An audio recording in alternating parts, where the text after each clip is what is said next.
This is Andi Purewal for ID Boxing. I'm joined by the unified world champion Alycia Baumgardner out here in Abu Dhabi. Alycia, firstly, how's life treating you?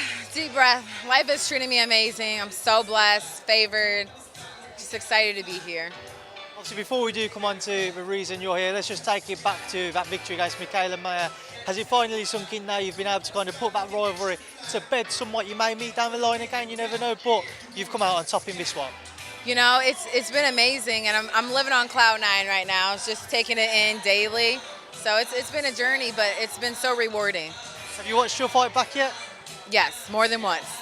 Walk me through, what's your thoughts on your performance now? You know, my performance was everything. You know, from the walkout to round 1 to round 10, I showed many things in that fight. I outboxed the boxer, right? The one who didn't have experience, the one who was just some girl. From round 1 to round 10, I showed that I belong there. I showed that I wanted to become world champion, unified world champion, and I did that. And, you know, my words are powerful, and I spoke that. You said after the fight you wasn't interested in revisiting a potential rematch there. Is the Choi fight, is it things progressing on that front? Things are progressing. Like I mentioned, and I've told Eddie before, when I beat Mayer, this was even prior to, we need that fight with Choi because I want to become undisputed. So yes, everything is working. Obviously with Mikaela, she's mentioned in her thoughts that there's no bigger money fight out there for you, no fight which you could make more out of financially. Do you agree or understand her point, even if it's not the fight you want and obviously you want Choi? Do you agree with that or?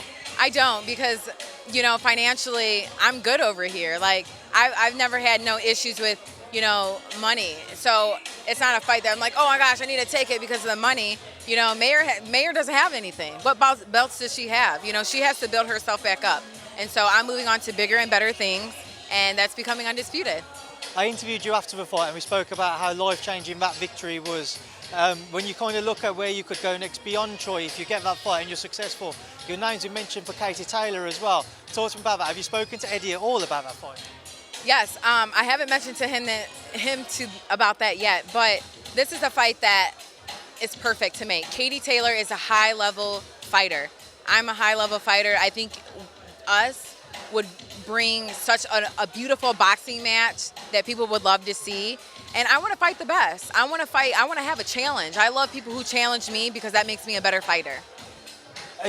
Where does Katie Taylor kind of rank for you in terms of a list of potential opponents? Is she right at the top or? Say that again? Where would you rank Katie Taylor in terms of potential opponents when you look at, is it kind of Choi, Taylor or Taylor, Choi? How would you rank? I would say number 1. You know, Katie Taylor is the top dog, you know, doing what she does best. But I want that fight. I love to prove everybody wrong. I want to prove myself and up for the challenge to do so.